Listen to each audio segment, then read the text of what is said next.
I know they can hear me out in the hall. We want to thank the Acadiana High JROTC for the presentation of the colors. Thank you very much. Dr. Aguilar, do you have any opening comments? Yes, sir, I do. Congratulations to the top finalists in the 2016 Teacher Awards program. They were honored January 20th at an event hosted by LEF at the Hyman Center for the Performing Arts with over 1,000 people in attendance. Top finalists were, in the elementary division school, Darmesia Crane from Milton Elementary School. Middle school, Vincent Robert Hicks from David Thibodeau STEM Academy High School. In the high school division, Sandra Laborde Broussard from Como High School, and inspirational Leon Cheremy from Lafayette High School. Please join me in congratulating Judy's Middle School. They received special recognition as a Leader in Me Lighthouse School. Not only is Judy's Middle the first school in Lafayette Parish to reach this milestone, but they are only the second middle school in the world to join the ranks of the Lighthouse community. Special congratulations to Principal Sam Clay, Assistant Principal Carmen Bork, the faculty, staff, students, and parents of Judy's Middle School. Many thanks to the United Way of Acadiana for their continued support of Leader in Me. A team of students from Early College Academy placed second in state at the We the People competition on Friday, January 29th in Baton Rouge. We the People is a speech and debate competition on the American Constitution and governmental policies that is sponsored by the Louisiana Center for Law and Civic Education. It was ECA's first year to compete, and the team is made up of 9th through 12th graders who voluntarily take an interest in the subject. Thank you to the team advisors, Ms. Vicki Hebert and Ms. Amanda Guidry. Congratulations to Lafayette High School student Colin P. Miller for being selected as a candidate for the United States Presidential Scholars Program. The U.S. Presidential Scholars Program was established in 1964 by executive order of the President to recognize and honor our nation's distinguished graduating seniors. Scholars are chosen on the basis of their accomplishments in academics and artistic success, leadership, and involvement in the school and community.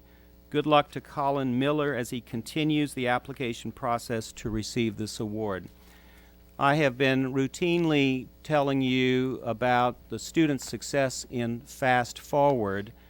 I was asked this week to share with the board and the community a video that was endorsed in St. Mary Parish by Scientific Learning.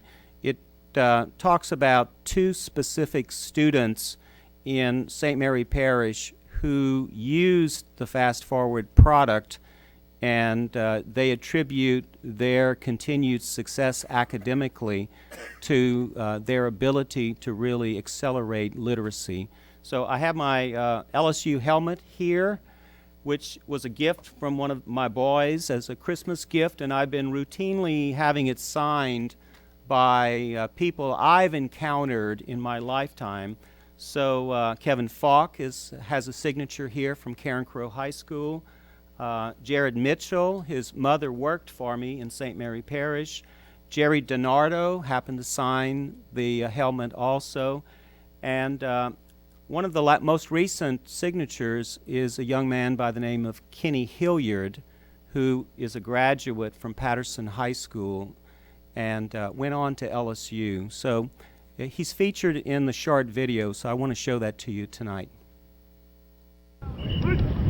When Kenny Hilliard got to Patterson High School in rural southern Louisiana, he was a gifted football player. He was not a gifted student. He was in deep academic trouble when he came to the high school, and it was because he couldn't read. My past years in high school, I used to sit down and just clown around. Kenny's teachers did not think he could get a traditional diploma. Instead, they were hoping he could get a GED, a high school equivalency diploma. Kenny's mom, Brenda, was worried he wouldn't make it that far. And he said, why should I go to school when I'm feeling like I'm not important and I'm not doing any homework, I'm not doing anything in classes but goofing off. At that point, Kenny had given up on his education. He only cared about one thing. Books didn't really excite me at the time, and I just really just wanted to play, I just wanted to play football. But high school football coach Tommy Minton knew that Kenny's dreams would not last long if he couldn't get his grades up. You're going to look at a kid who's going to play 4 years of high school football. He's going to set the state rushing record, and then he's going to be done. We don't get him on track to get in school, get in college. The school district had just used Katrina money to buy a computer software program from Scientific Learning. It's called Fast Forward, and it's proven to accelerate learning and improve focus and reading skills. We had to do whatever we could to get him off of that GED track. That's one of the things we went to. Let's try this fast forward intervention for him. Let's see if we can get his reading level up to help him out.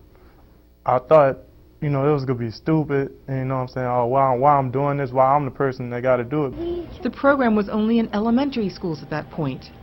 Kenny had to take the class with third graders.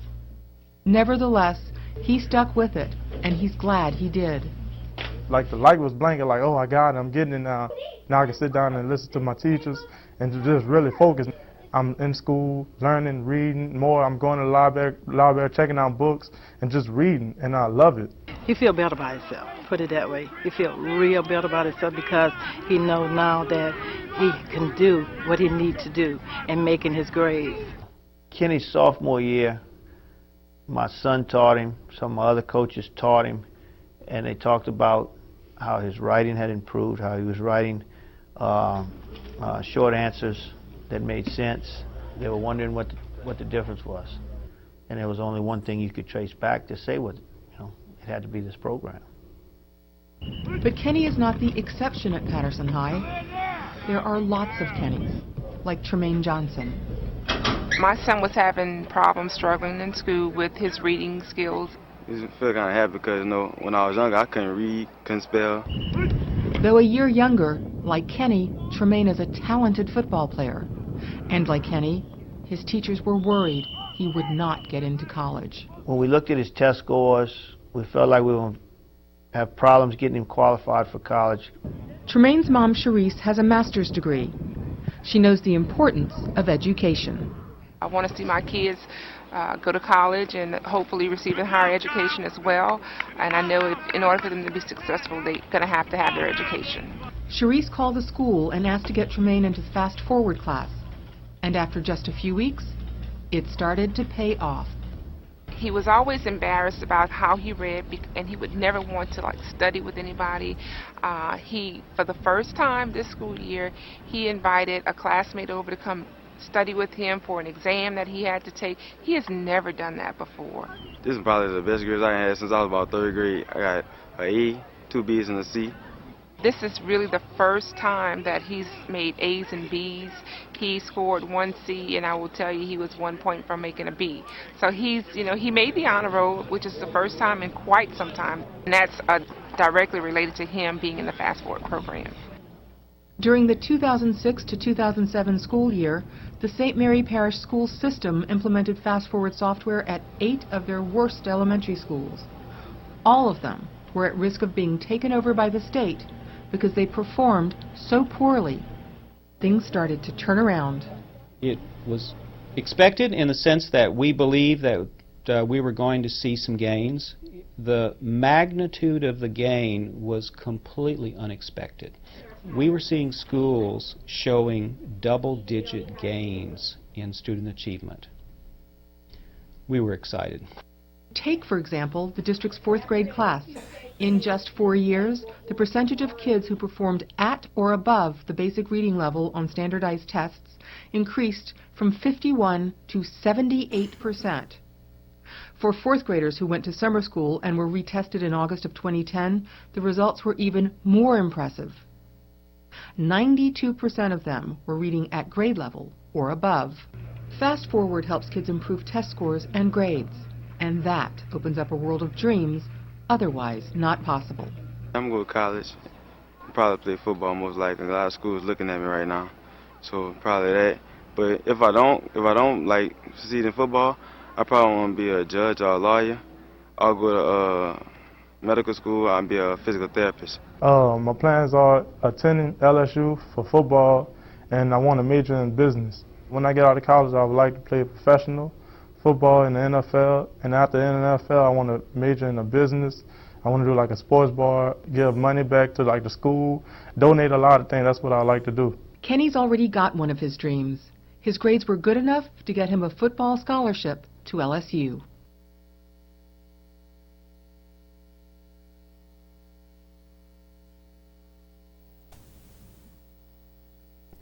So I think you know Kenny did graduate from LSU, and that's a touching story. We've got this program in nearly half of the schools in Lafayette now, and we know with support from the board and the community, we can turn this thing around in Lafayette and really advance student achievement. And that is the end of my report. Thank you. Thank you, Dr. Aguilar. Do we have any additions to the agenda? If not, I would accept a motion to approve the agenda submitted. I move to approve the agenda. Mr. Centeni and Mr. Latchley second the motion. Do we have any questions or comments from any members of the audience? From any members of the board? If not, Madam Secretary, we'll call for the vote.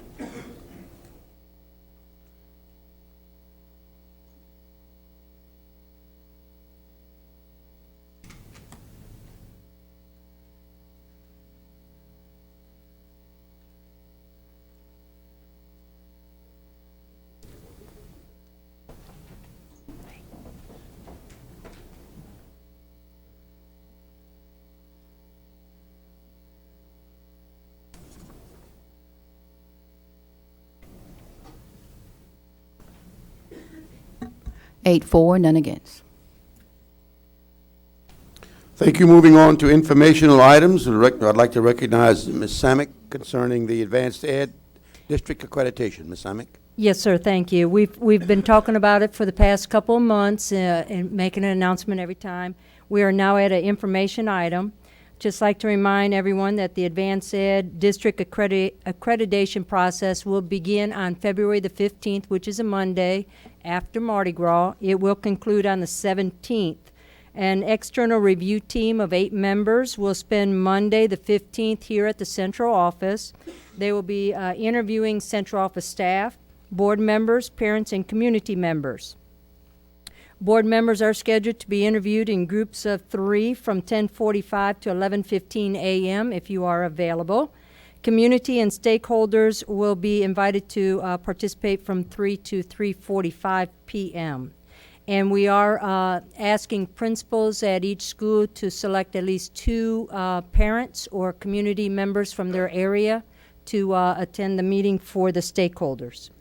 On Tuesday, the review team will be visiting the following schools: Milton Elementary, Youngsville Middle, Myrtle Place Elementary, Lafayette High School, Scott Middle, S.J. Montgomery Elementary, Carencro High, Live Oak Elementary, and Truman Montessori. On Wednesday, February 17th, we will have a special board meeting called for 1:30 p.m. for the lead external reviewer to give his 30-minute report. There will be no action taken on this report. At a later date, they will mail us a final summary. The LPSS district documents that our stakeholders have participated in, as well as our student surveys, parent surveys, and staff surveys, are all attached at the bottom. They're all live connections that you can open up and review. I do hope for February 10th meeting to have the final book done. It will include all these documents as well as a few other summary reports.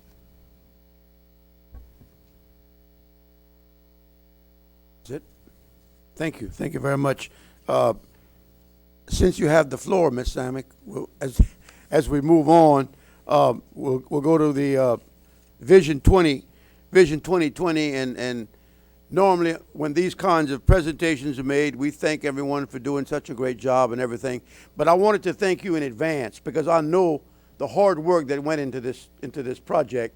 And I don't know who all you worked with, but I do know you were, I guess, ramrodding it. And I want you to know that I really we all appreciate your time and your effort make Well, this program. I thank you very much, and it definitely was a team effort. Everyone had a finger or a hand into this, and all I did at the end was just kind of say, okay, everybody stop and let's just consolidate. And I had a few readers review it. It's still in draft form. We're still editing. We're still finding some errors, and we continue to work to make it the best product. Dr. Aguilar, I'll yield to you first. So, members of the board, we've been talking about the development of this strategic plan for quite some time, and it has taken several months of hard work to really boil it down to some strong objectives with measurable outcomes that we can commit to really raise student achievement in Lafayette Parish. This is a comprehensive academic plan.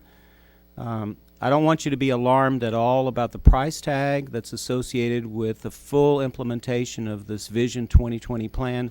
We are already moving on phase 1 to make changes, academic changes, to strengthen student achievement. So I want you to be critical as you look over this document, and if you find areas where we can be tighter in our conversation about our goals and our dreams and our wishes.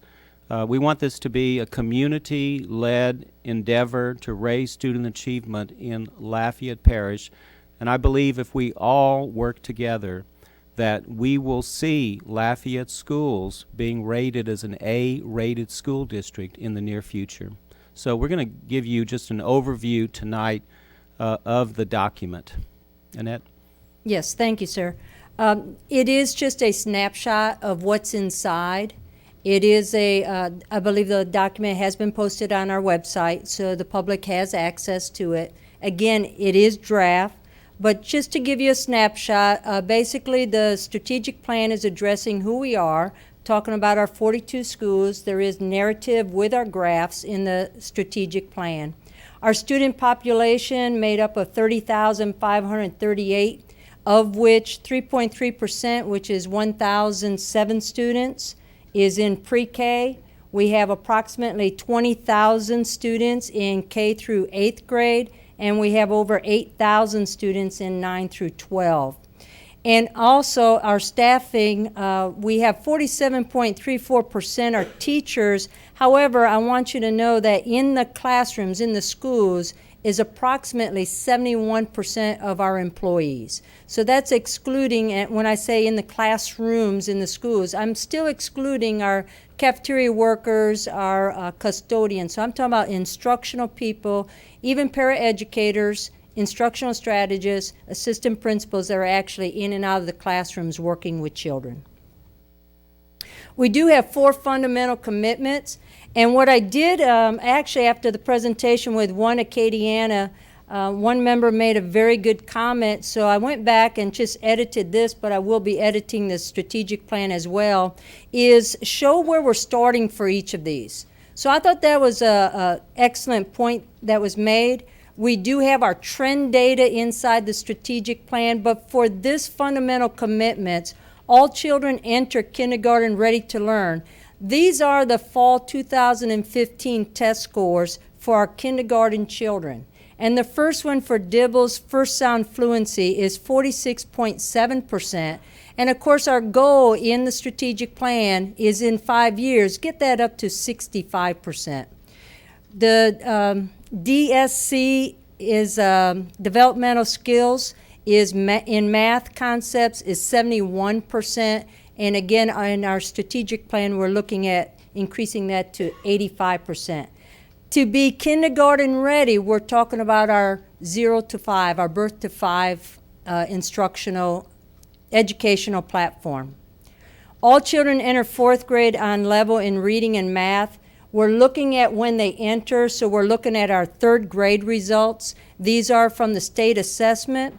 These are right now the proficiency scores, ELA and math, and this is coming from basic and above. Soon the proficiency will be mastery and above. When that occurs, we may see a drop, and then we might want to look at our data currently this year for mastery and above. But right now we're still looking at basic and above. 8th grade, same report on what data we're using. exiting 8th grade, so this is the 2015 data for our state assessment, 72.9% ELA, math 63.6%, students who scored basic and above. And then for high school graduates, we really did talk about this, and what we would like to start doing this year forward is really tracking what do our students do after they graduate. So for right now, the only data I really had to work with was the graduation rate, which for 2014 is 68.8%, and for 2015, the ACT composite is 20.0. So in the future, we do, again, want to look at what are our students doing after they graduate. Stakeholders, this is a collaborative effort. We did begin with the turnaround plan, 100% in, 100% out. We did find that it was very broad, very extensive, and it encompassed many entities, and we've decided that we really wanted to focus on academics. So we did involve as many of the previous stakeholders as possible. We did take the plan, we did look at it, and we tried to focus on some of the components, but add the components that we're currently going to be utilizing, such as Fast Forward and the Leader in Me. The plan is broken into 4 areas. The first area is data-driven decision making. The second area in curriculum and instruction will encompass early childhood, K through 12, ELA, math, science, social studies, physical education, world language, the arts, and we'll also include in there career and college readiness, and we'll also address in the curriculum and instruction, we will address adult education, ESL, and any other academic supports. Professional development is truly embedded in the curriculum and instruction. So we have a brief narrative on the professional development, but we felt like it really belonged with the SMART goals. So you'll see that PD is often mentioned in the activities with the SMART goals. And the last section, technology, Ms. LaShonda Dickerson will come up and speak to you. LaShonda will talk about the technology, the infrastructure as well. Just a brief glimpse at the data inside. I did choose the beginning and the end, so beginning with the end in mind. Dibble's next first sound fluency, I did identify the 47% for this school year entering kindergarten. So this just shows you what our trend has looked like and where we do want to end by the year 2020. Our graduation rate, again, according to Mr. Spencer, it's still, for 2015, being developed. We still don't have the actual number, so we're using 2014 and projecting that by 2020, we want to be a minimum of 80% graduation rate. SMART goals, I'm not going to spend a lot of time explaining SMART goals, but we did write them where they are measurable, and the time parameter for every goal in the strategic plan is 5 years. So everyone begins with by 2020. We do have activities to support each SMART goal, how we plan to achieve them. And at the end, in the appendix, we do have a 5-year cost report for each SMART goal, not for each activity. Just a glimpse of one of the SMART goals in curriculum and instruction. We do have some SMART goals that repeat themselves. For example, in ELA, in math, and in science, all 3 curriculums are addressing the ACT composite score that we do by 2020 want to increase it by 2 points. If you know anything about ACT, that's a huge adventure when you're testing every junior in the district. So it is ambitious. We do believe we can accomplish it. And we have identified the strategies that we need to work on in order to accomplish. Academic supports and enrichment.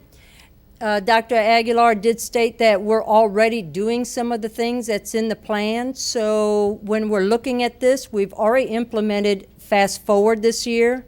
We have Leader in Me. We do want to expand it to all elementary and middle schools by 2020. Our libraries need to be updated. And also we need to provide more choice to our students, including electronic choices. We want to sustain our English as a second language, our adult education, our virtual school, and also support our coordinated school health services. 5-year cost report, just for an example, talking about fast forward. By 2020, Lafayette Parish School System will implement and support fast forward in 75% of its K-12 schools, so that's going to be 33 schools. Currently, this year, we have it in 21 schools, so we're looking at another 12 schools being added in 4 years. It is a costly adventure. With the 5 schools that were added this year and supporting the 16 schools that already had perpetual licenses, we're looking at adding an additional $1,527,750 for funding this SMART goal. So just to show you the breakdown, because in the appendix, there's only a dollar amount. There's no breakdown of how we reached it. Just to show you that we do know how we found that amount, this does not include the 16 previously paid perpetual licenses. It's a lot of P's there. It will include in the future adding 17 more, annually having 33 support licenses for the data reporting, which is about $4,500 per school every year. We currently have salary for 1 part-time district level reading facilitator. We have planned to add an additional person as we continue to expand so that we can support our schools, 1 full-time district level reading facilitator. So all of that for 5 years makes up the $1.5 million price tag.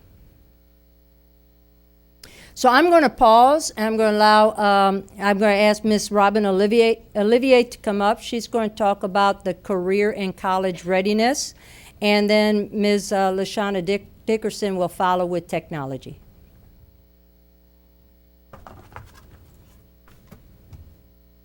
Let me get my technology set up.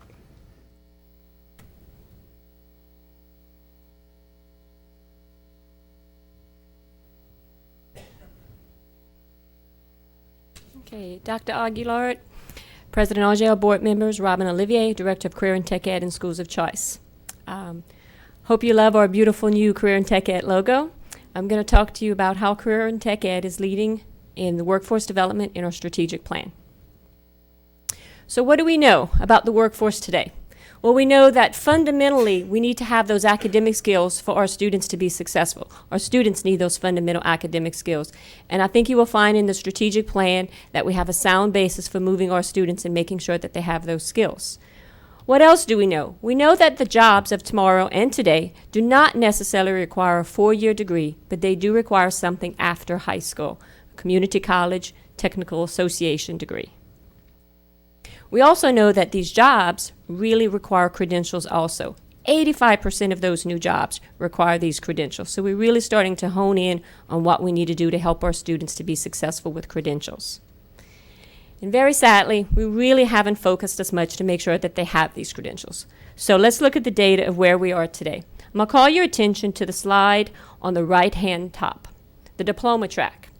We can see that the career diploma has been underutilized. Our students have typically opted to choose a Core 4, a university pathway, which is a wonderful pathway, but it's not preparing the students to go into work just for an academic life after high school. So we're beginning to shift our focus from not just being focused on a career pathway, a college pathway, but more on that career diploma pathway. In 2017-18 is going to be the first year that our students are going to be choosing a different pathway. It's going to be referred to as Jumpstart.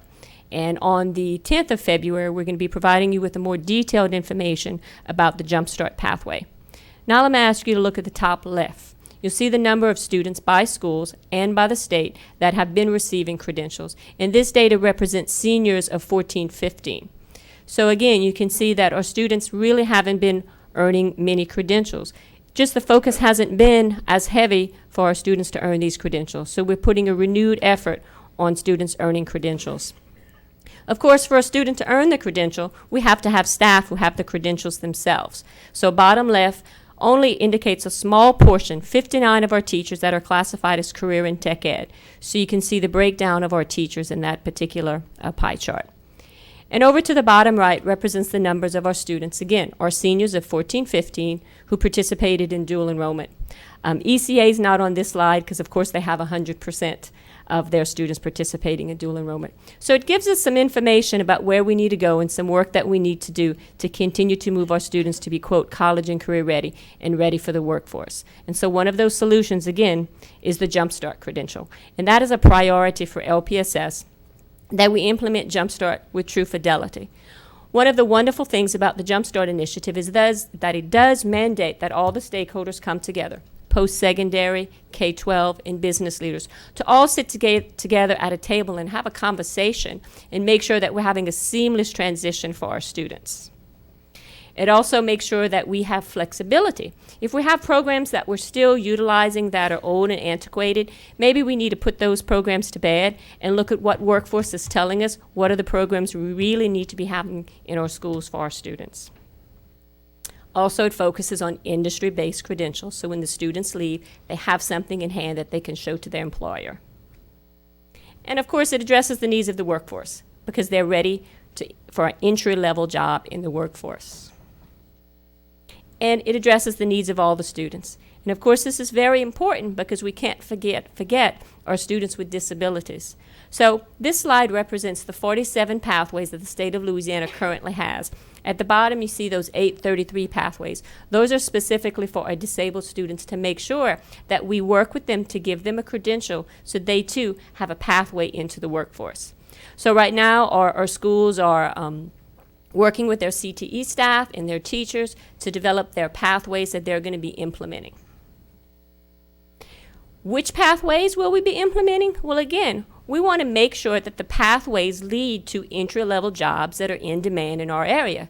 So we're working with LEADA, we're looking with the WIB board, and looking at the occupations that are the increase in this area and making sure that we adequately put those programs in place to prepare students for those particular occupations. Ms. Samick alluded to our SMART goals. Not going to go into depth, but here are some of our SMART goals and, of course, some of our activities. So I'll be more than happy to entertain any questions later on about any of those activities or our SMART goals. So, again, we want to make sure that learning that takes place in the school reflects the workforce. So we know that in the academic side, we're making sure that our teachers are doing project-based learning, because when they go out into the real world, they'll be working together with their co-workers on projects. We want to make sure that our teachers are collaborating, academic teachers and CTE teachers, making sure they're doing cross-curricular activities. We also want to make sure that we're taking a look at our academies and using the smartest model that's out there. Recently, some folks visited South Carolina, and we've begun to do some research in how we can incorporate some of what they're doing there into our academies. Another part that we look at in workforce development, how to implement that in our schools, is our partnerships, making sure that we're bringing business and industry together to talk with us at the table. And one thing we're really excited about is a new staff member with One Acadiana, Miss Anna Osland, that she's going to be my direct contact, if you will, my point person to make sure that we're really communicating and on the same page with everything that we do. Teacher externships, making sure that our teachers are going back to business and industry and making sure that they understand exactly what's expected of their students when they get into the workforce. And then sending our students into the workforce, giving them an opportunity to do internships themselves. Making sure that our facilities are up to par. We don't want to have students train on equipment only to go out into the workforce and find out that that equipment is outdated. So we want to make sure that our facilities that we have are modern. And finally, of course, we want to make sure that our soft skills are being taught, making sure that our students understand the value of showing up on time, being drug-free, etiquette, dress and attire, all very important soft skills. And again, can't bring home the fact that this is all driven by workforce. We want to make sure that we're producing a product that will be able to find a job when they get out there. And then some of those credentials. And I wanted to just show you a couple of the credentials. Right now, we have some of our students that are earning these credentials. And later on, I'll have a couple of students that are going to talk to you, and they're going to share with you what credentials they've already earned.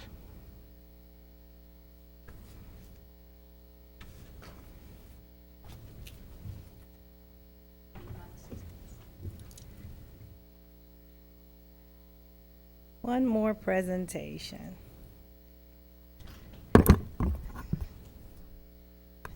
Good evening. I would like to say thank you to Dr. Aguilar and to the board president and the board members for allowing us the opportunity to share the work we've engaged in the past few weeks. And so I'm going to be very brief in talking about technology. We want to use technology as a transforming learning, our learning environments using technology. So our plan is centered around that. This is just a brief overview. We do have a steering committee that still has to review the plan before it is published as a draft. So our vision in technology is, again, to integrate and implement digital tools and resources that empower, engage students in learning, that allow them to be creative and to be explorers in learning. We want to extend that learning beyond the classroom. When they leave the school building, we want them to still have the access they need to data, to resources to complete their assignments or just their curiosities. And so as you see, there's a path. We started with the traditional textbooks. We put some computers in the schools. And now we're on the internet, wireless, we're cloud-based, but our goal at the end is to have our students be more collaborative and communicative and prepare them for that global economy.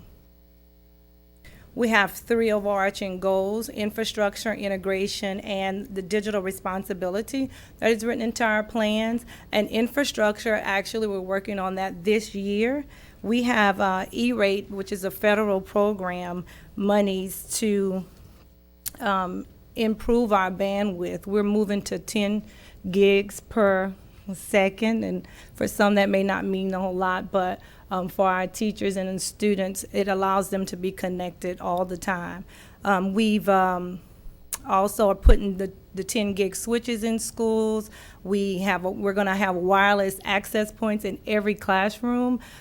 They've already started this implementing or installing that equipment in the schools. They've started with the high schools.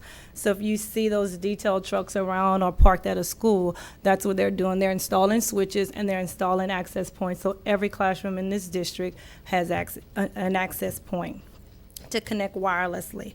The integration piece is part of our year 2, and in that piece, this is centered around training teachers to integrate technology, training students on what they can do with technology, and we would like to pilot our one-to-one initiative in a few schools next year. So that would be year 2 of our plan, and then each year thereafter, we will add schools until we accomplish the goal of a one-to-one environment in Lafayette Parish school system.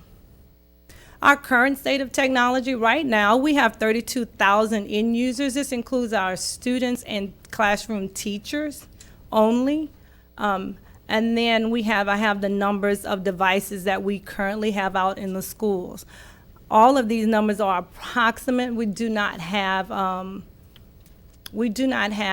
inventory appliance yet to maintain our inventory, just to know exactly how many devices we have out there. We have purchased one, and it is in. We have to be trained to use it so that we can give more accurate numbers about how many desktops do we have out there, how many tablets do we have out there, and to manage those devices.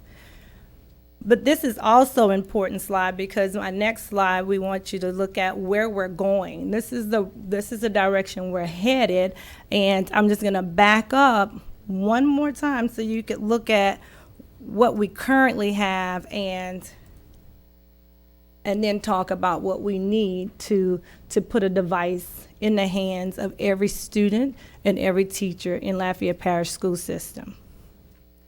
So in the plan, on our road to one-to-one, pre-K to 3rd grade students, we have 552 classrooms.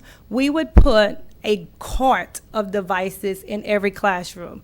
So for 552 classrooms, that would be 16,560 tablets we would need in this district. 4th through 8th grade would have Chromebooks. 4th through 7th grade would have classroom carts of Chromebooks, and we have 306 4th to 7th grade classrooms. And then we have 2,298 8th grade students as of February 1. So that would be 11,478 Chromebooks that we would need, again, to put a Chromebook in the hand of every student, 4th through 8th grade. And then finally, our 9th through 12th grade students, we have a total of 6,968 9th through 12th grade students. Those students would have a laptop, and we would have to purchase 6,968 laptops. Now the plan is 8th to 12th grade students would take their devices home. And so again, we have to do professional development, we have to do training for students, responsible use trainings with students. We have to have the parents to buy in so that they would have the upkeep of that device. And so in the end, I just would like to leave with this quote. We've used Future Ready and our National Ed Tech Plan as guidance in creating a plan for Lafayette Parish school system. And I really like this quote. While essential, closing the digital divide alone will not transform learning. We must also close the digital use divide by ensuring all students understand how to use technology as a tool to engage in creative, productive, lifelong learning rather than simply consuming passive content. We don't want our students just sitting, going online, reading content. We don't want our worksheets to be digital. We want our students to be engaged in their learning. And that would do it for me. Thank you.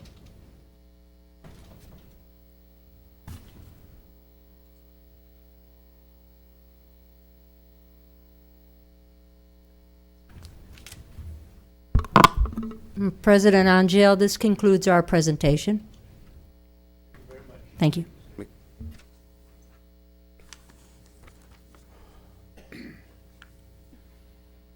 Next on our agenda is a resolution 2-16-1880, a listing of bond projects. Mr. Guidry.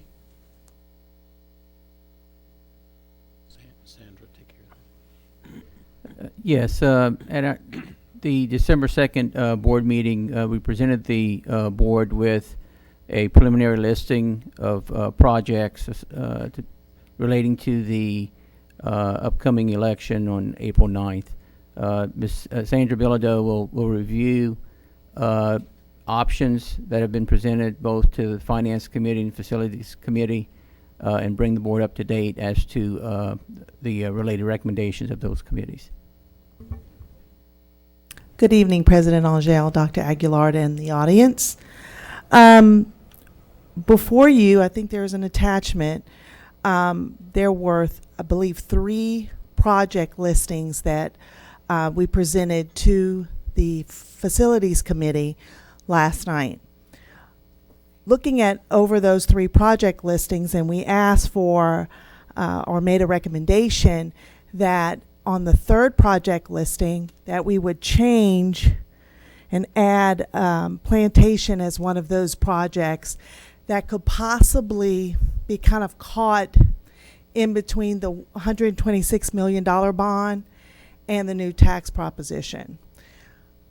In the 126, plantation is listed as last, not knowing how the economy or the projects, the cost of those projects, if they will exceed that 126, plantation is last. And so therefore, we wanted to make sure that we would capture plantation because it's such a vital and important piece of our whole plan because of where it's located and to alleviate some of those students who have overpopulated Ernest Gallet and looking at our redistricting. So we want to make sure that we have space for them.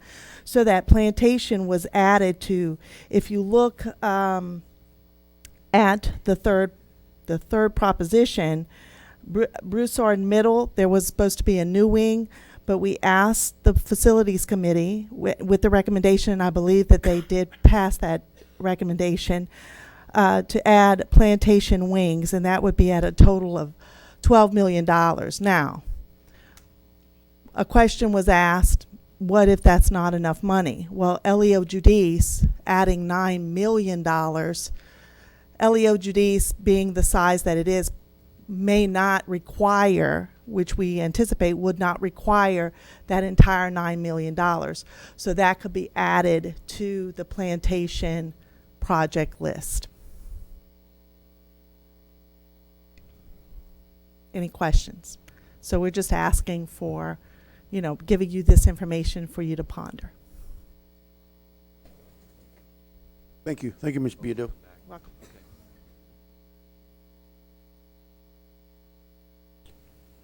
All right.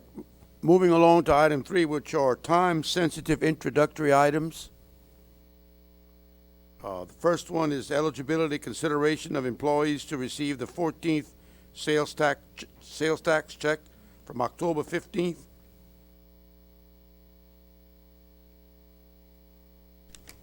3.2 is K-5 ELA textbook adoption.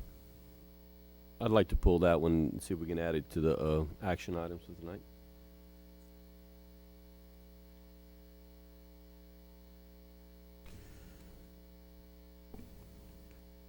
Okay, that we have a motion and a second to add item 3.2 to the action Mr. President. agenda. Yes, sir. If I may, Mr. Lachele, would you agree to add both of them to your motion, please? Okay, so the maker of the motion and the second both agree.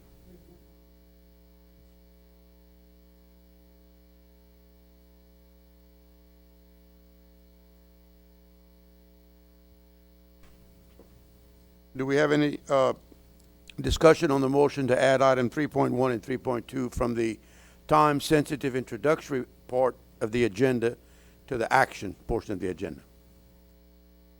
If not, Madam Secretary will call for the vote.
Eight for, none against. Okay, motion carried. Then we will move on to action items. I will call out the action items, and I'd ask that you indicate if you want any of them pulled for Okay, further if you discussion. can wait a second, Mr. Angel, so we can move those items. Yes, ma'am. They end up at the end.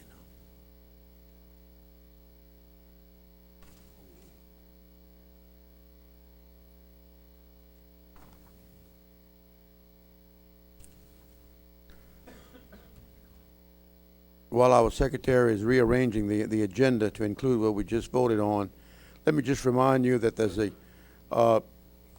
multidisciplinary arts festival that will take place. That's sponsored by the Lafayette Parish Talented Students Program, February 22nd through March 13th.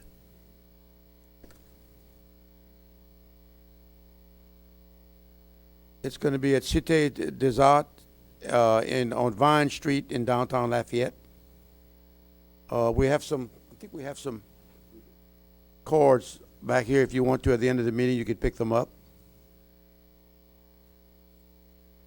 We also have a little celebration that's going to take place. Read Across America, which is a National Education Association project. That will take place Saturday, February 27th at the Lafayette Main Library, which is 301 West Congress Street, and that will occur between 10 a.m. and 12:30 p.m. And it's sponsored by the Lafayette Parish Association of Educators. Okay, sir, we're ready.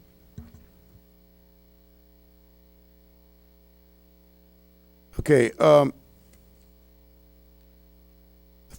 the first item on our list of action items is a resolution 2-16-1878, Career and Technical Education Month.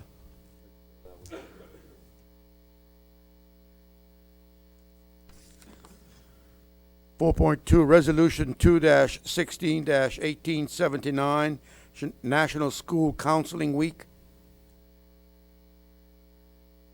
4.3, request permission to advertise and bid S.J. Montgomery Elementary fan coil unit replacement. 4.4, update professional school counselor job description. 4.5, school and administrative calendar to 2016-17 and the 2017 and 18 school and administrative calendar. 4.6, approval to advertise and accept proposals, RFP number 22-16, garbage collection services.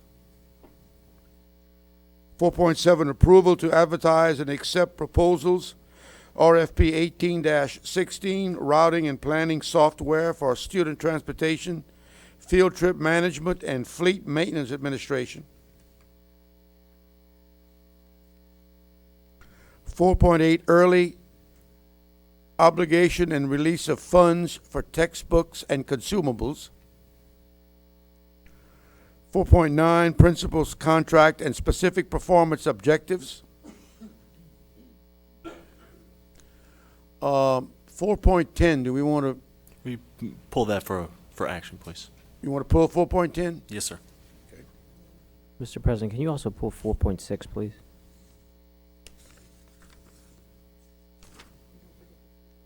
4.6, yes.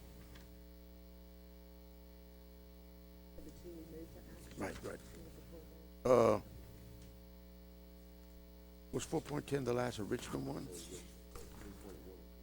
Okay, and then you're going to call it 4.11? Is that what you're going to call it? I'm sorry.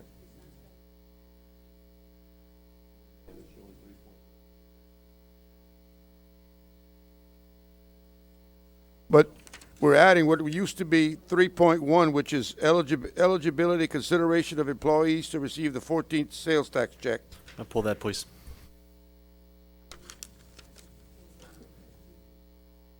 And formerly 3.2, which is K-5 ELA textbook adoption. I'd like to pull that one. I think we want to pull that one. That's for the students.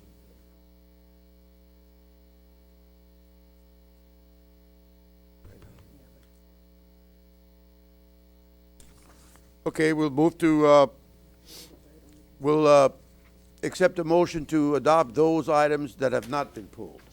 I move that we approve the items that were not pulled. Mr. Centeni moved and Ms. Morris second. Do we have?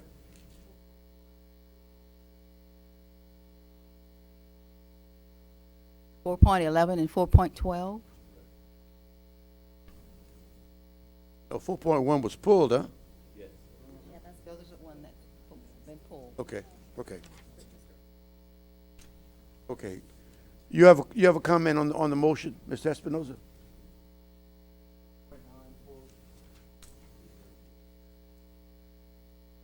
Principal's contract. No, sir. I do have a comment. We'll pull it. I'll pull it. Where do you want to make your comment? You want to make it? You're welcome to make a comment if you want to. Oh, or we can pull it if you want to, and however you want to do it. Make the comment.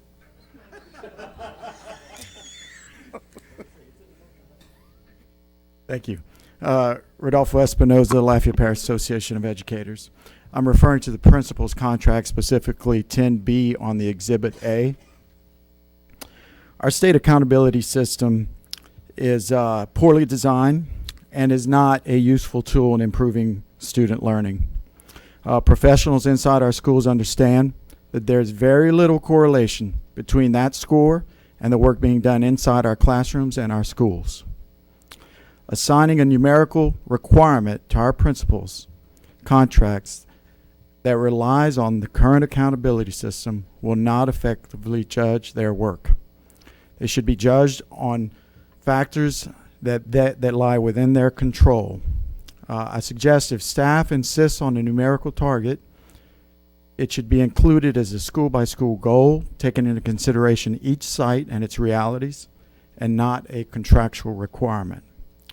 From the perspective of teachers and students, contractual numerical targets, we believe, will only lead to an over-reliance on test preparation, more student time being wasted teaching the test, practicing for the test, instead of proper instruction. Thank you.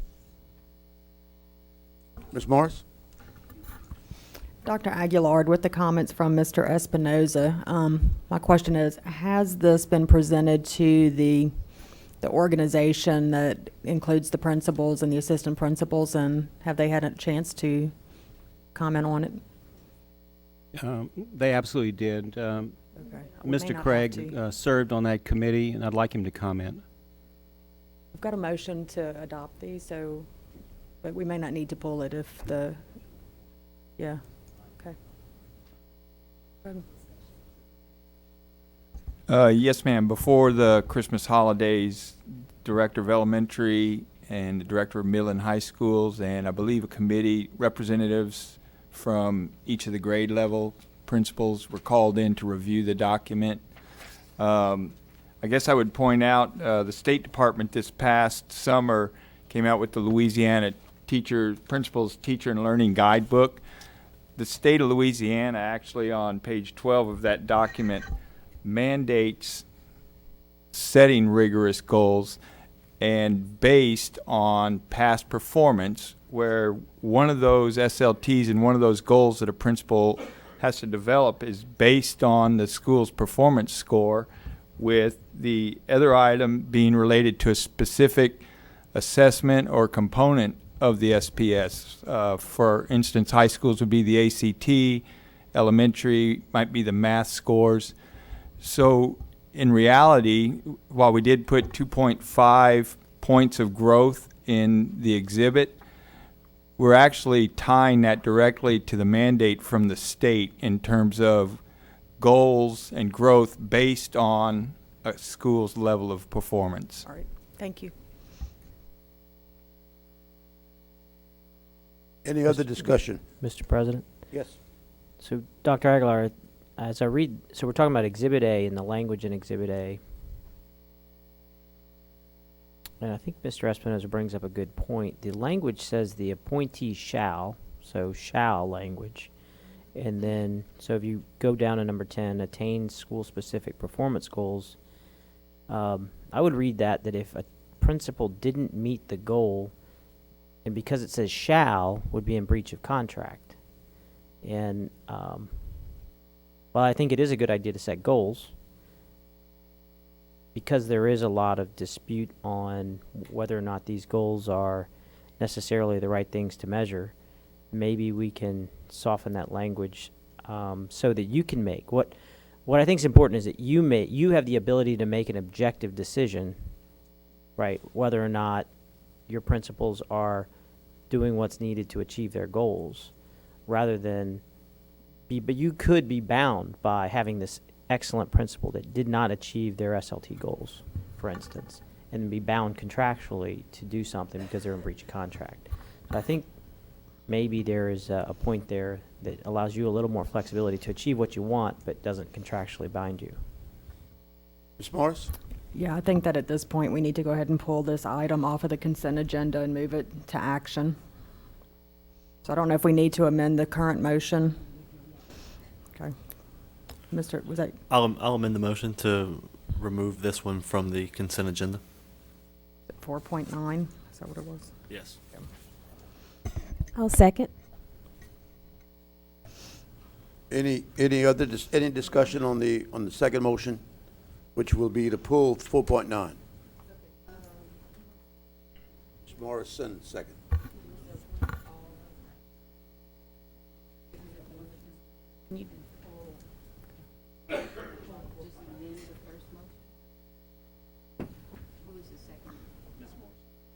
Whichever Morris you want.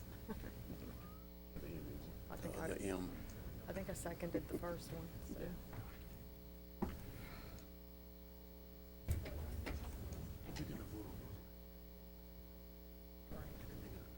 Yeah, after she takes this one off, and then we'll vote on the consent agenda.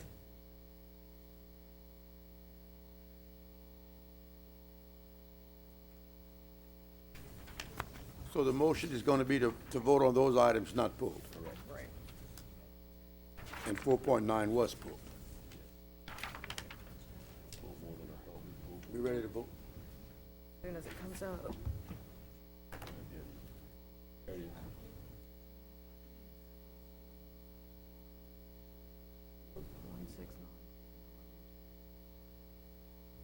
You want to take this one first? Then we'll go to this one. We can take them in order. That'll be at the very end then. That's the one. This is the one that. First one.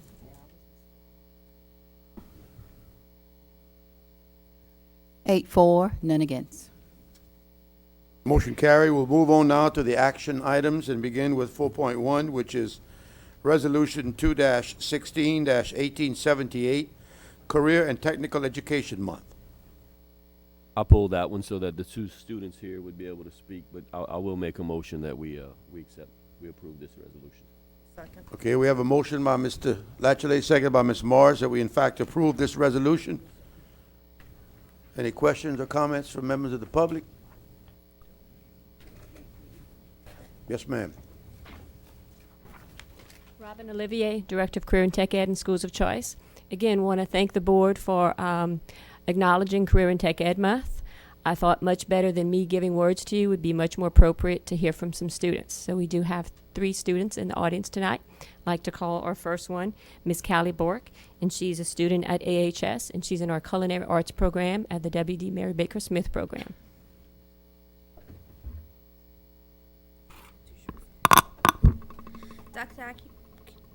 Dr. Aguilar, Board President Angel, board members, and honored guests.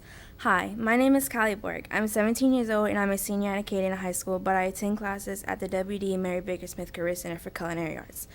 This past year, I earned my ServSafe certification through the ProStart program. I am currently working toward completing my ProStart certification. These past 2 years in ProStart have been amazing. I have learned everything from proper safety practices to proper knife cutting skills, blending flavors, and proper cooking techniques. I am so grateful for the opportunity I have been given to give me a head start in my life. We have such amazing facility to work in and learn in. It has taught me how to work on all kinds of commercial-grade appliances and get real-life catering experiences in our cafe. We get first-hand knowledge of what it's like to work in the culinary industry. I am preparing now for ProStart and Skills USA competition in March and April, and I am hoping to win scholarships through these competitions, which will help me toward my dream of becoming a pastry chef.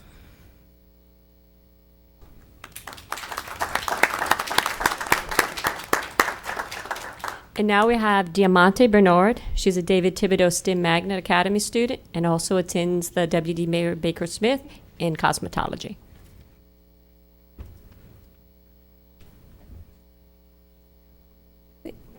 Good evening, Dr. Aguilar, Board President on Jail, board members, and honored guests. My name is Diamina Bernard. I am currently a senior at David Thibodeau STEM Magnet Academy. I am also in my second year in the Advanced Cosmetology program offered at the W.D. Mary Baker Smith Career Center. I am currently dual enrolled in obtaining an industry-based certification in my area of concentration with 743 clock hours towards my cosmetology licensure. I truly enjoy the cosmetology program. My colleagues and I learn many things that will help us obtain our cosmetology license, like hair cutting, communication skills, hairstyling, infection control, the business of cosmetology, and much more. This program provides an engaging learning experience in preparation for the real workforce world. Upon completion of this school year, I'll be prepared to take my Louisiana State Board of Cosmetology theory exam. This program has allowed me to have 70% of my career concentration completed, and I am looking forward to practicing in the beauty industry. As a result of this program, I am able to jumpstart my career and continue my post-secondary education and obtain my BA in Business Administration. Thank you for your time and attention.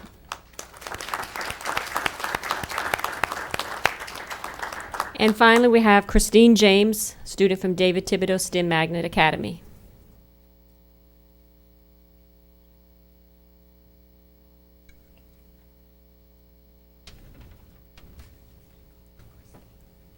Dr. Aguilar, President on Jail, board members, and honored guests. Good evening, my name is Christian James, and I'm speaking on behalf of David Thibodeau STEM Magnet Academy on my certifications in Microsoft Office. I began my computer applications class in the fall at DTSMA with a very energetic and determined teacher, Mrs. Thayil. She is the one who encouraged me to get certified, and she always explained how these certifications could help me later in life. Through the course, it became apparent to me that learning and practicing these programs gave me experience that I didn't have before. My knowledge of Microsoft Office continuously evolved throughout the semester. I have earned certification in Microsoft Word, Excel, and PowerPoint. I learned how to use these applications not only through a textbook and practice tests, but also through my own exploration. Excel is my favorite, and I would often explore the different bells and whistles, finding interesting ways to use different features. This knowledge is universal and can be used in practically every field of work because almost every job requires you to type something, create spreadsheets, and/or make presentations to an audience. In fact, I typed up this speech on Microsoft Word. Therefore, learning all you can about these important programs can be very useful in the future. I was fortunate enough to be offered the opportunity to enroll in a course and earn industry-based certification while in school. The school system paid for me to take these tests, and I'm eternally grateful for it. I'm very thankful for Mrs. Thayil for working with us to obtain these certifications. I know now that these certifications have the ability to give an advantage to those who have the will to get them. She stated at the beginning of class that students would sense a great feeling of accomplishment when each test was passed. I didn't believe her until earning the certifications myself. I encourage everyone to certify. It provides a unique opportunity to master the world's most patronized business software. I would like to thank Mrs. Thayil for asking me to do this, and I would like to thank you for listening to me. Enjoy the rest of your evening.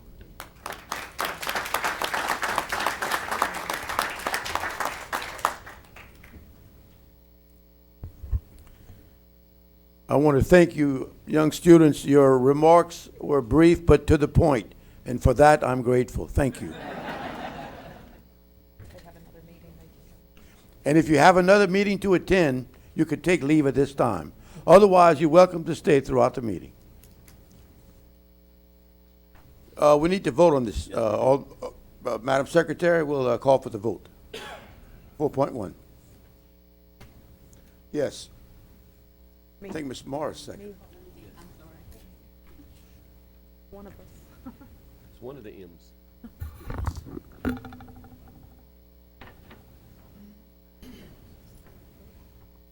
on, wait and see the vote.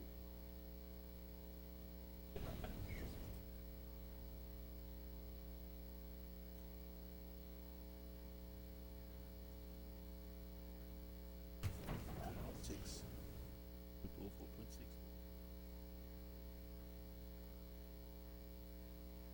There's the vote.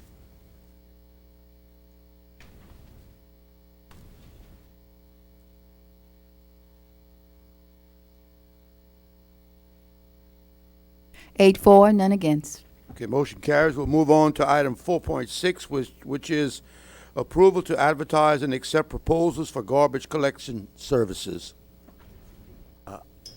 You pulled it, Eric? Right. Is Mr. Bordelon here? Yeah. I just have a few questions. I move that we move to approve to advertise and accept the proposal RFP 2216 for garbage collection services. I'll second. And Ms. Morrison, second. It's got 3 syllables. Okay, Mr. Knizik? Mr. Bordelon, I had some inquiries regarding this contract in the past. Can you just give us a brief history on the current provider and your RFP process? Yes, sir. Good evening, members of the board. Kyle Bordelon, Director of Planning and Facilities. Currently, we are in coming to the end of a 2-year contract with Republic Services. So we are asking for permission at this time to advertise and accept proposals for a new contract. In the past, these contracts have typically been, I believe it was 3-year contracts. We send them out as RFPs. A committee is assembled to grade the RFPs and come back to the superintendent with a recommendation and a recommendation to the board. Can you share the RFP with us? I mean, obviously not today, but between now and the time you send it out so that we can comment? Yes, sir. I mean, my concern, the concern of the constituents had to do with making sure that the RFP provided an equal playing field for all qualified vendors, making sure that the evaluation process was objective. And I'd just like to make sure that we do that. Yes, sir. We'll be glad to share that with you. All right. Thank you. You're welcome. Any other questions or comments concerning this motion? If not, Madam Secretary, we'll call for the vote.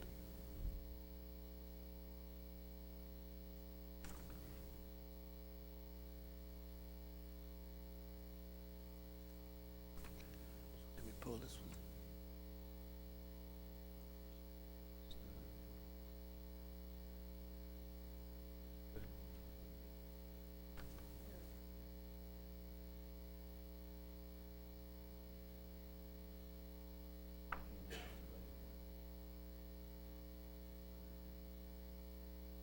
Eight for, none against.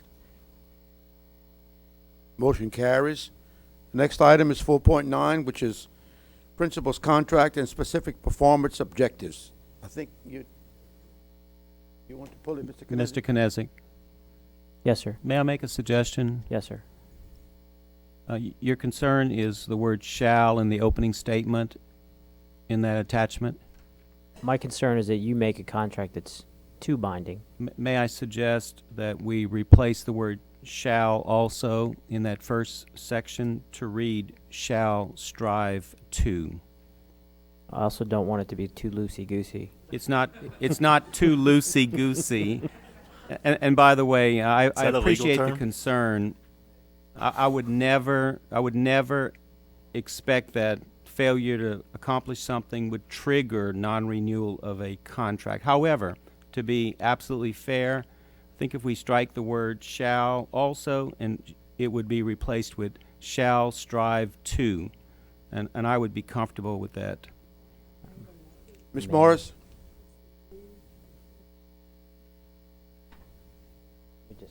Oh.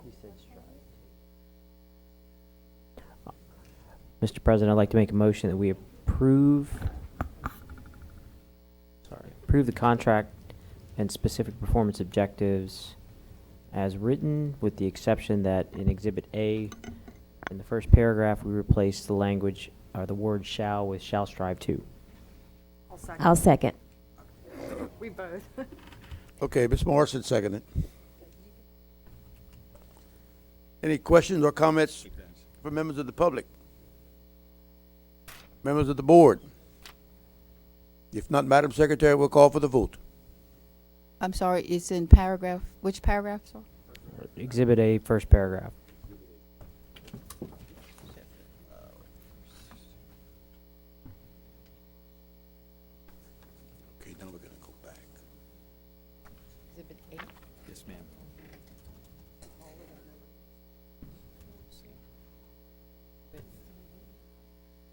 Shall strive to.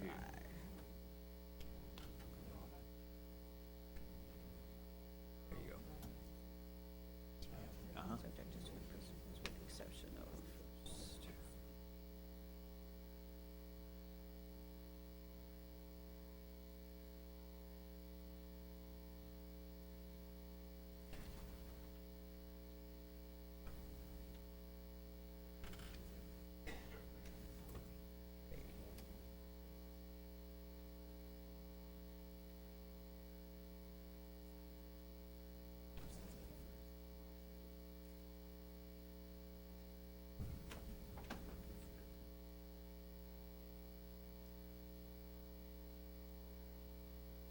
okay.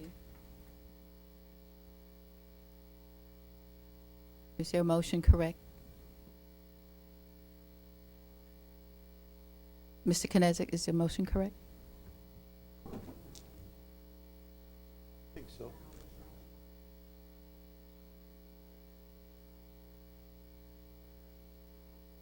Right. Replace. Yeah, in lieu of shall.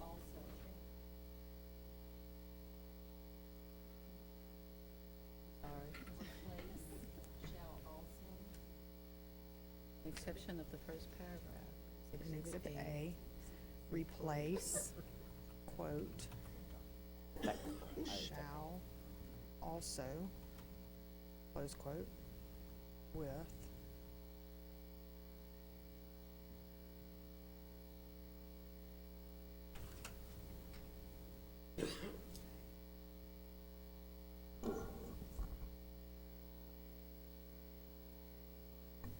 Motion is correct.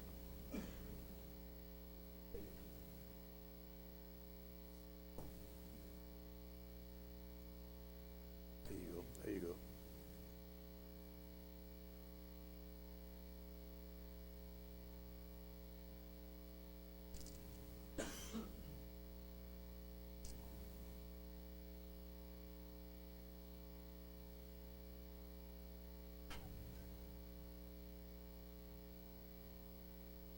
Eight, four, none against.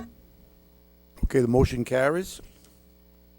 Item 4.10 is school bus camera systems. Mr. President, I move that we select neither vendor and rather consider a bid process as part of our budget cycle.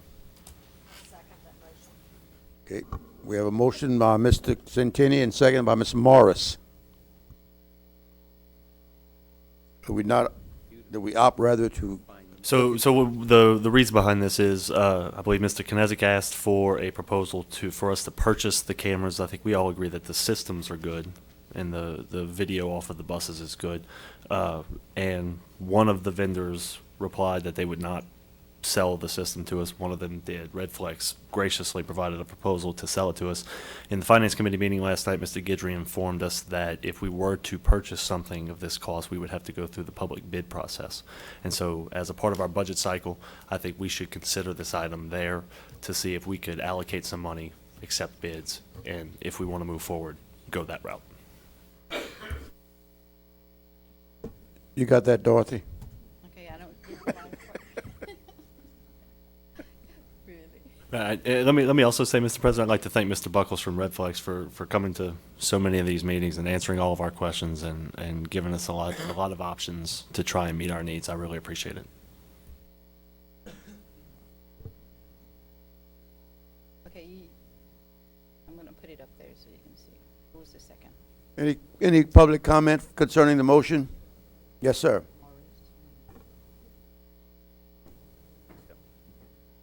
Maybe our branding licensing.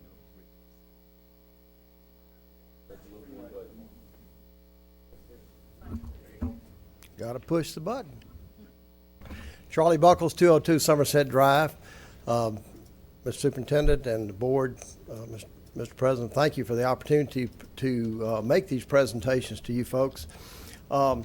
All I'll say about the purchase, yes, we can work out a program to purchase, but remember, what we're looking at here is more of a service program than buying a widget, especially if we are enforcing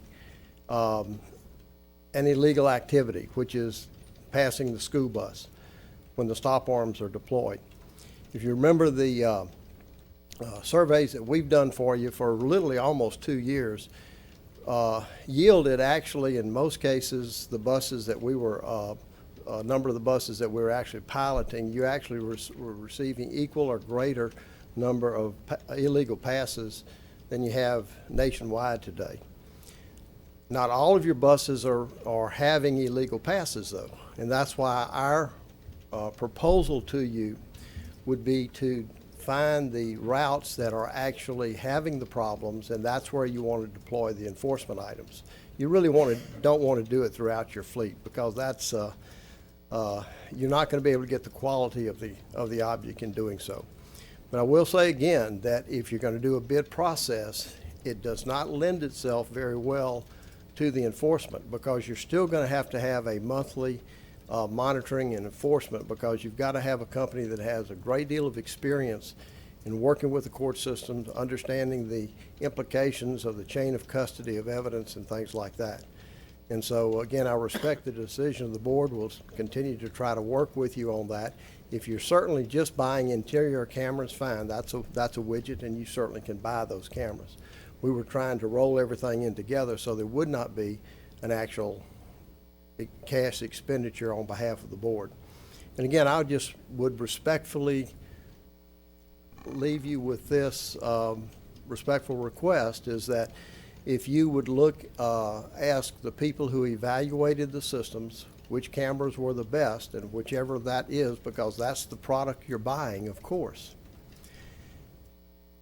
And then see if that company, whichever that would be, could work out a negotiated contract with the superintendent, with the Department of Transportation. Of course, it would have to come back to you to vote on as far as a final plan. But I think that would serve the board the best, because it would give you a completely no out-of-pocket cost program. It would give you a program that will change driver behavior and give you the best public safety program for the safety of the kids. Respectfully request that. Certainly if we have the best images, we would love to be able to do that, and if not, whichever company provided that for you. But thank you for the opportunity. We certainly, Red Flag Student Guardian, will want to be here to work with you and give you our best advice, because we were the first in the country to do this and have a very good track record in changing driving behavior. Thank you so much. You're welcome, sir. Do we have any questions or comments from members of the board? Mr. Knezik? Mr. Buckles, just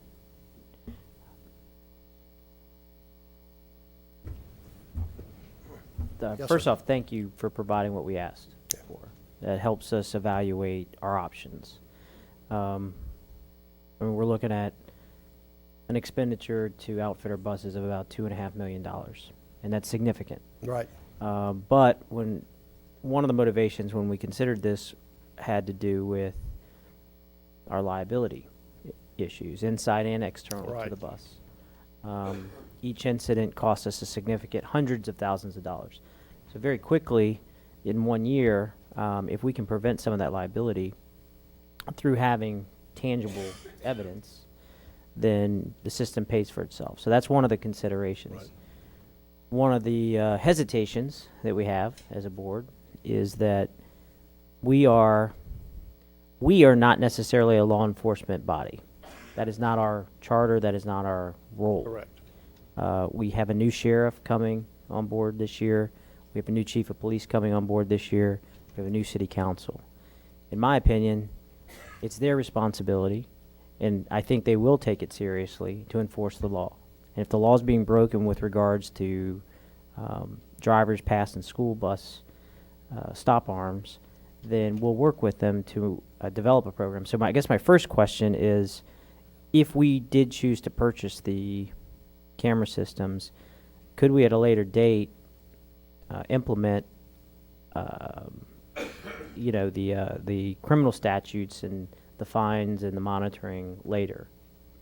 I mean, Yeah, exactly, because you're looking at two components here: the interior cameras that would monitor the activities inside the buses, and of course our proposal was would be to outfit all of your buses with interior cameras, GPS location, as well as audio.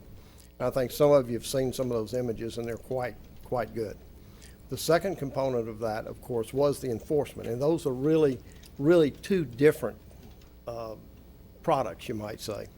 The enforcement side takes a great deal of back office service and process and things like that. The interior cameras, literally, it is a widget that you're buying, and certainly there'll be maintenance and things like that. We certainly would entertain looking at just the interiors with the idea of potentially adding on the enforcement at some later time. Certainly we'd want to see how that bid would come out and things like that. But certainly we're here, we're local, we have local office, local people, and we certainly, I think, have a better understanding of the local environment than anybody else. So certainly we would like to participate. All right. Well, thanks for giving us the information we asked for. Thank you. Any other questions or comments? Yes, sir, Mr. Latchley. Installing the cameras, of course, safety and monitoring and so forth and so on. A lot of our buses, maybe I can ask Mr. Craig this or Dr. Aguilar. A good bit of our buses have aids on them, don't they? That ride, or are they to help the students, or they're there to assist with safety and controlling the students? Yeah, the bus attendants, for the regular ed buses, are there to monitor student behavior and ensure a safe, orderly ride. Special ed attendants typically work more with the health of the child. Mr. Evans could probably say the number, but I would say it's less than half easily that have attendance. I'm just wondering, with the cameras, would this put it to just a bus driver back on the bus? I mean, would there be a savings on that, or do we keep two on a bus? Well, there's certain routes. This is Damon Evans, Director of Transportation. I'm sorry. There's certain routes that we must, by law, have attendance on the buses, right, which is our sped buses. The regular ed. The other ones that we have on buses are for pre-K. It's mandated by state and federal law that if we have 10 or more, we have to have an attendant on the bus. The others that we have are strictly for disciplinary issues. We don't have as many of those as other types of attendants.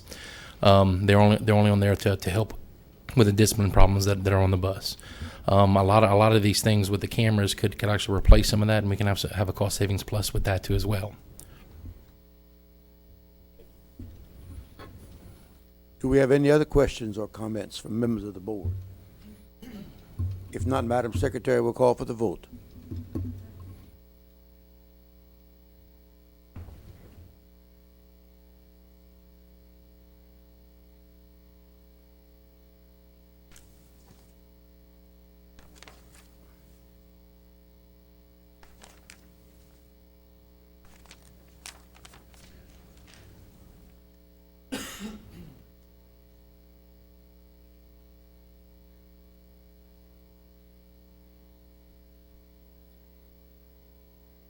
Eight, for, none against. Okay, motion carries. And I will go on to what was formerly 3.1. I'm going to call it 4.11, for lack of a better term. And that is eligibility consideration of employees to receive a 14th sales tax check from October the 15th.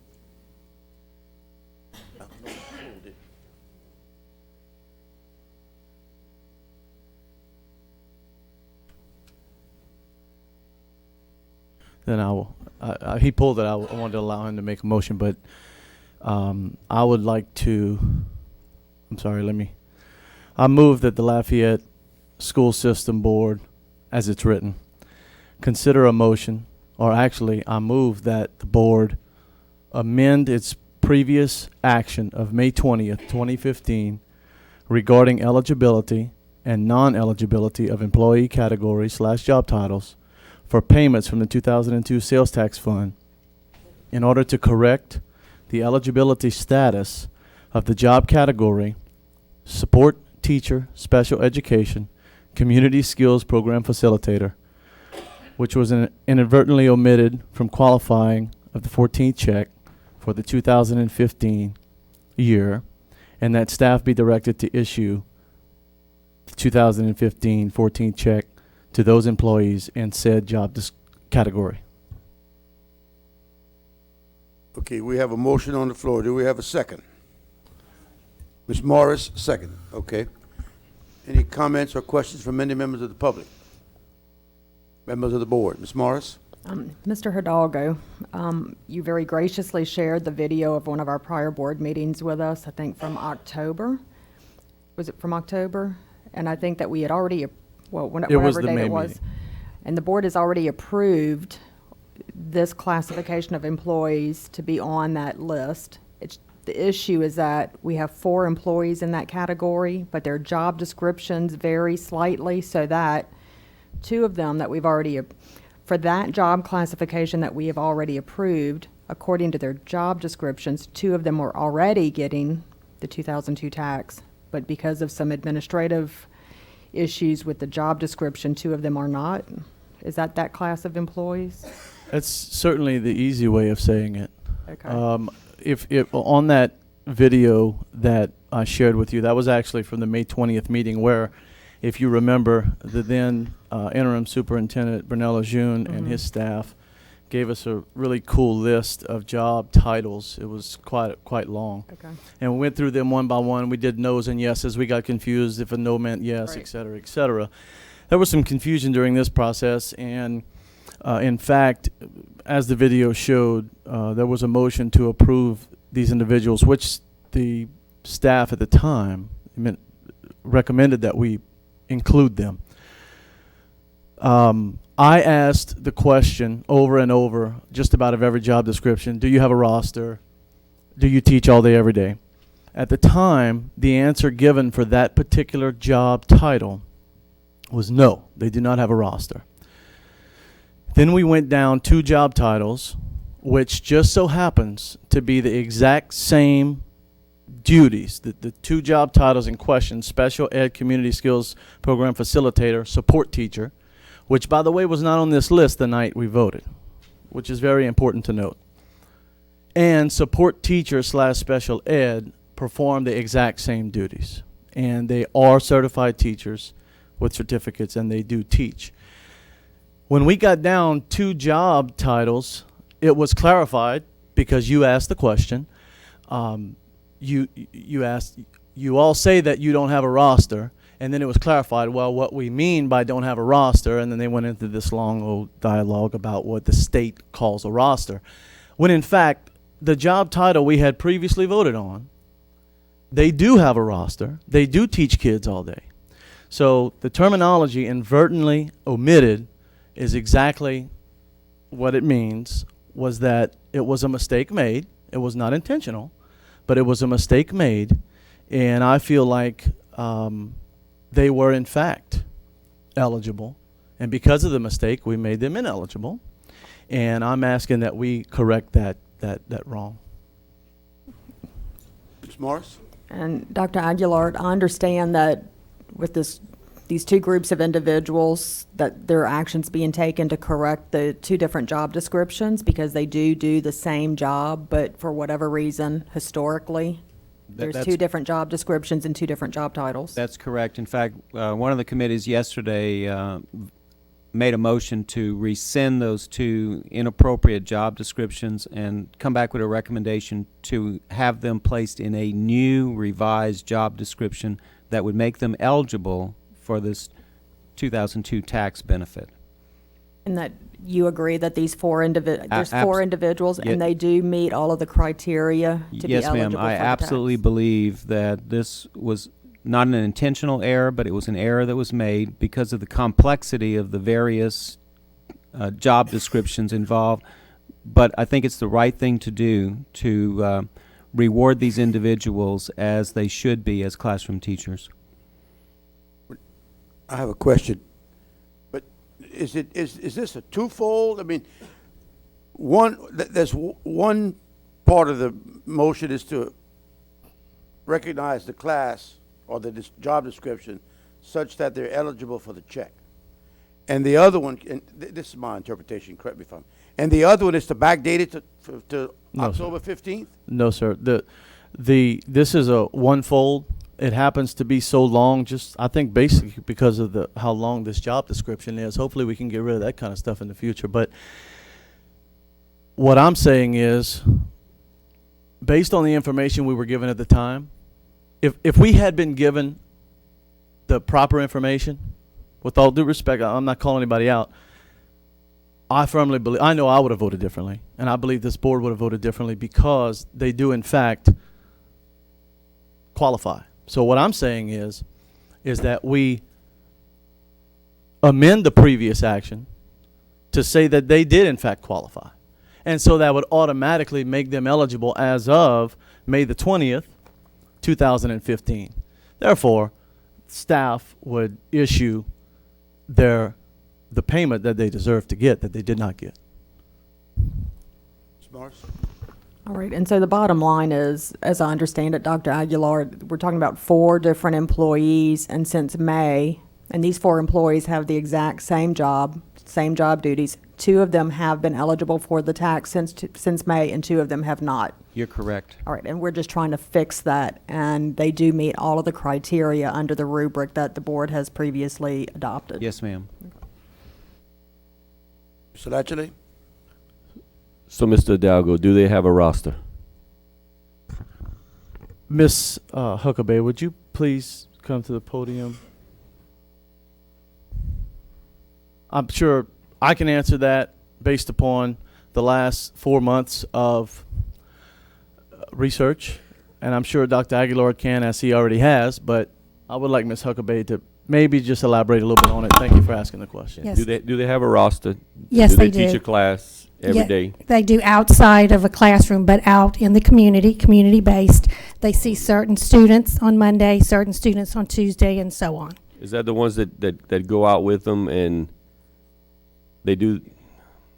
They go to restaurants, hotels, Walmart, teaching the children to do the things that they can do at the skill level that they're capable of. I remember that one now. Okay.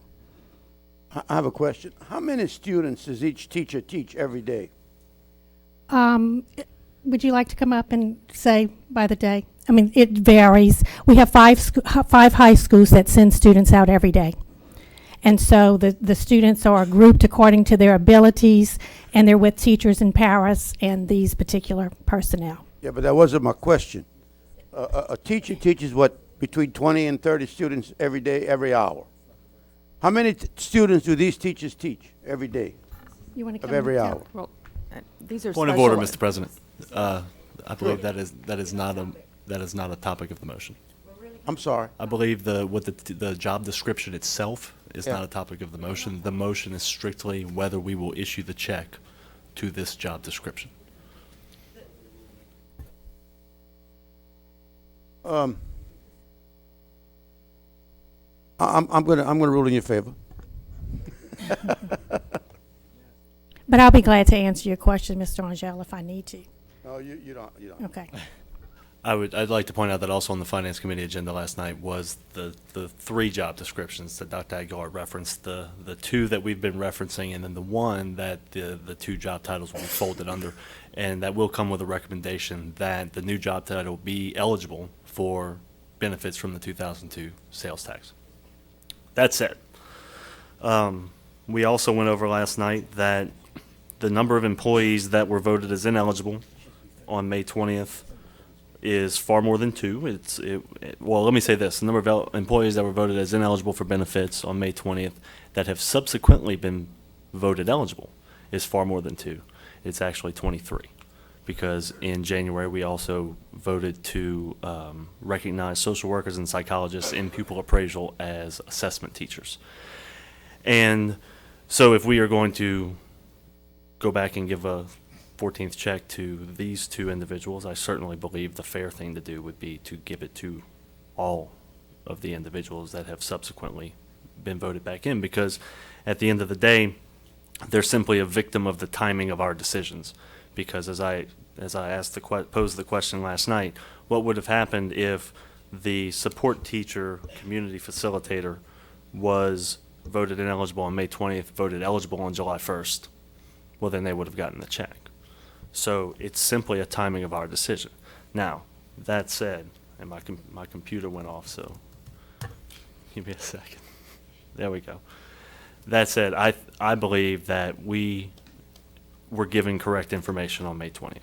Mr. Hidalgo, if you might might humor me. You read the results of the vote last night. What were the results of the vote? Yes, I read the results of the vote. While I'm pulling them out, I also will remind you that I sent the video to you today, and the information given to us was incorrect information. I was told they did not have a roster, and as I said, as we went down to the next job description, which is the same duty, it was clarified that they have a roster, but not the state's definition of a roster. Ms. Huckabee can explain that. I can't. So it was incorrect information that we were given. But the vote was initially the motion by Mr. Knezik, seconded by Mr. Lachele, that was that we approve the staff's recommendation to include this job description. That was voted down because, according to the video, I asked the question, do they have a roster? The answer was no. We followed suit.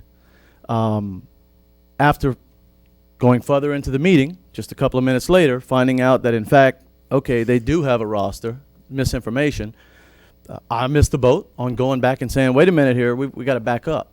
But Ms. Morris asked the question, now wait a minute, these special ed facilitators, the support teacher special ed, they're in the same department and do the same duty as the special ed community skills program facilitator. We just didn't formally go back and change the decision that we'd made. Maybe we were moving too fast.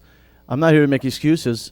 It was a mistake that was made. But to answer your question, after asking the question, do they have a roster, and it being answered no, then the vote was no to not include it, although that was the motion to include it. So, but you read who voted which way. That's what I was looking for. Yes, I will read it out, sure. Voting for, yes, sir, Mr. Knezik, I get the point now. Voting for Centani, I get the point. Voting for were Mr. Angel, Mr. Broussard, and Mr. Centani. And voting against were Dr. Chasson, myself, Mr. Knezik, Mr. Lachele, and Ms. Morris. Thank you very much. I brought that up to point out that we had the job description, the actual document, not just the job title, which I agree was missing support teacher in it. But we had the job description, and several times in the video you see a job title come up, and you see me flipping through the papers and looking for it. And I read the job description. I based my decision on the job description that is still in place as of today. Now, it's very unfortunate that we made a decision based on the information given to us at the time. I still feel like that decision was correct. So I certainly can't support this motion. Well, thank you for voting the right way back then, and I do want to apologize to the people involved that the mistake was made, and hopefully tonight we'll do the right thing for our employees and support this. Mr. Broussard, you had your hand up. I and I voted for to give them that check as well. But one of the conversations we had on last night in the Finance Committee, that we clear up some of the language that's confusing us as to who has a roster and who does not. The word facilitator made a big difference in the classroom teacher or not. But I asked the staff again to go in and clear up the language so we won't be puzzled with that. If we've got 10 employees doing the same job, why would we have 10 different titles? It doesn't make sense to me. That's my comment. Mr. President? Yes, I would like to agree with Mr. Broussard. It doesn't make sense, but that's certainly not the employee's fault. And I'd like to say, while I agree facilitator was the tattletale word there, the most important words that were left out of that job title that I believe would have rendered a different decision were support teacher. And that is actually their job title. It says support teacher in their job title, although it did not say it on this list. I'm not just blaming the list. I asked the question. We were given misinformation. I don't believe intentionally. Again, I'm trying to correct something that was obviously, if you watch the video, was obviously misinformation. Thank you. Mr. Knezik? Dr. Aguilar, so making sure I understand, wouldn't the solution that we are working on is to eliminate the inaccurate job descriptions and to impose accurate job descriptions? That's correct. Those accurate job descriptions will provide we'll say yes under 2002 sales tax, right? Yes. So it seems to me that although we need to correct a mistake, that the proper correction is not to approve inaccurate job descriptions, but to wait until the accurate job descriptions are ready to approve them, and which by default will give them the eligibility for the tax. That's one option, and I believe we have that set introduction next week, which would lay over until action first meeting in March. But in effect, we're gonna okay. Because Thank you. if that job title is approved in the first week of March, they will certainly be eligible for the check in October 2016. But not in the past. Mr. Hidalgo's contention is that they should have been eligible in October 2015, yet we made a mistake. Mr. Latchley? You said the words that were missing were support teacher. Is that the words you're referring to? Okay. I have one that was left off that you know exactly what I'm going to say. If the word teacher, crisis intervention teachers were left off. So if we're going to go by the word teacher, then a lot more people are going to have to get it. You know, you understand what I'm saying? I'll entertain any motion that any item you bring forth, but this one was clear to me. It was brought to my attention, and this is the one I brought forward. What I'm saying, if the key words that we may have missed was support teacher, then anybody with a job title of the word teacher in it should in fact be eligible. I certainly won't disagree with you, but I will ask you to remember that 2 people out of 4 who do this exact job got the check, and the other 2 didn't. I'll ask you to remember that. I'm going to recognize Ms. Morris, and I'm going to kind of go to Robert's rules here. You know, generally we get 2 cracks at the mic. We've had several, so I'm going to recognize Ms. Morris, and unless Ms. Morrison or Mr. Broussard has any more, I'm not. We're going to vote. Ms. Morris. And I'll be very quick. So when we voted on this in May, we were being very strict with what the roster required, and one of those things was whether the individuals had a roster. They said they did not, and we voted no for it. We've now learned that's incorrect, and we're just asking to vote on the roster. So the title itself is not as important, even though I know Mr. Hidalgo focused on the support teacher. But the real issue is they meet the criteria and the roster that we adopted. And we said no because we didn't have the correct information at the time. We now know that they do have a roster. So they do meet all of that criteria under the rubric. I'm going to call for the vote, Madam Secretary.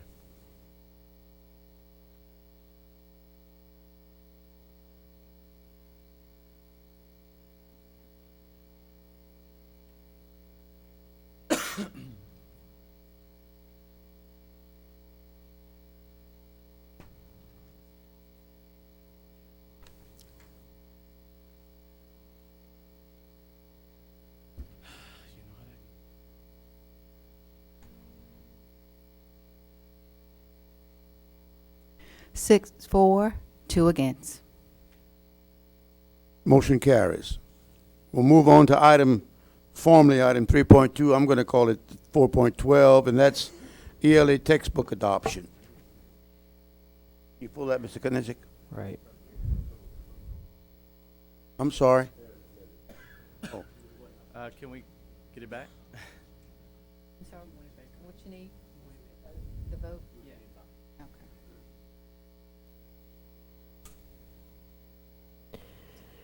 Mr. President, I move that we approve the K-5 ELA textbook adoption. Okay, motion by Mr. Knizik and second by Mr. Latchley that we approve the ELA textbook adoption. Dr. Aguilar. K-5. Yes, sir. Dr. Aguilar, can you talk to us about the process you went through to select these textbooks? Absolutely. Actually, Stephanie Bordelon is in the audience, and she led that whole process from the initial committee meeting to selection. So I'm going to ask Stephanie to update the board on the process.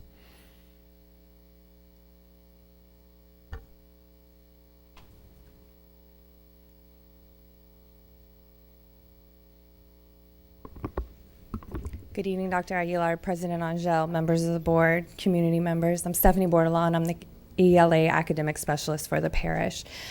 Mr. Kinesic, in reference to your question, we started this process in August of 2015. It actually started, I believe, closer to May of 2015, right after Dr. Aguilar came on board and asked us to begin to review the products we currently had in place. So in May of 2015, we started looking for products that were out there that were being used within other districts in Louisiana and other districts around the country, high-performing districts that were getting good results. After we made those determinations, we then contacted vendors and asked them to send us samples. I believe we started with 5 or 6 samples total.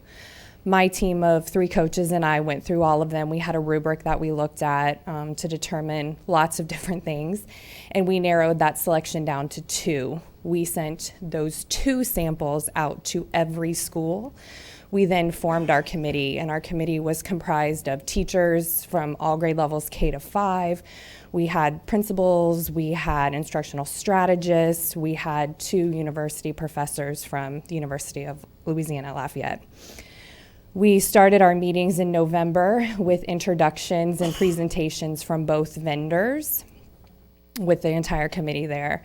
At that point, we also shared with them the rubrics that teachers would use to fill out as they were rating each product to ensure we were making the best decision for the parish.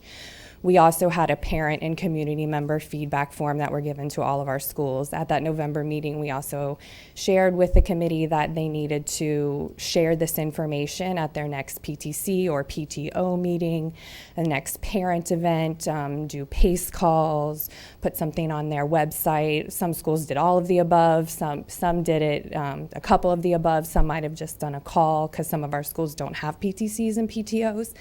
So it was handled in a wide variety of ways. So that's how we kicked it off with a presentation that they then went back and shared with staff and their parents and community. Then in December, we brought the committee back together.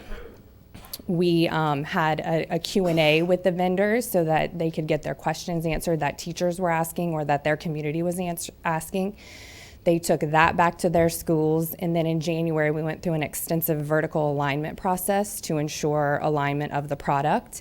At that point, the representatives from each school brought back their rubrics. We tallied them up, and they cast the vote for what their school wanted based on parent and teacher input. And that led us to today.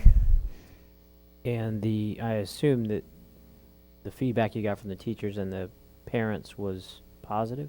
Do you have a way to evaluate how positive it was? Yes, the teachers, they had a ranking system, a 3-2-1 system. So we tallied up how many points that they gave each product in a lot of different areas. And then parents gave positive and negatives, and then we tallied all of that as well. Okay, so we now have the new Louisiana state standards. And I assume that's what you used when developing the compliance rubric? We evaluated based on compliance with current standards because we don't know yet what those new standards are going to look like. They're similar to what we have in place now, so we feel confident moving forward that we have selected the best product. Okay, and then is this a consumable curriculum? Like it only lasts 1 year and then you... No, sir. Okay. No, sir. This is a 6-year adoption. Okay. Thank you. Yes, sir, Mr. Latchley. Mr. Kinesic, I actually was able to see this in action at El Leo Judy's at their parent night book fair. They had them outside the library, and every parent that would come into the book fair, someone with the school at El Leo would present this to them, explain it to them, have them look it over, and there was a lot of parent participation that night. So I got to see it firsthand, and was pretty impressed with the way the school was not only asking teacher input, but also to let the parents know what was at stake. Great, thank you. Do we have any other comments or questions from members of the board? Members of the public? Madam Secretary, we'll call for the vote.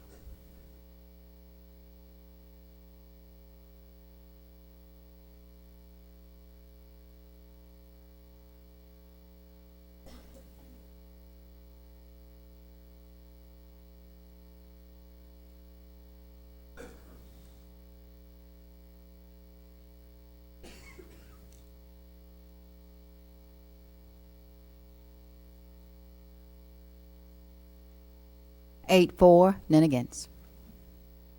Motion carries. Before we adjourn, Mr. Jackson, would you like to address this board? I saw you get up and then you sat back down again. I don't mean to be rude. Oh, okay. All right. Yes, sir. In that case, this concludes all the items on the agenda. I'm going to declare this meeting adjourned.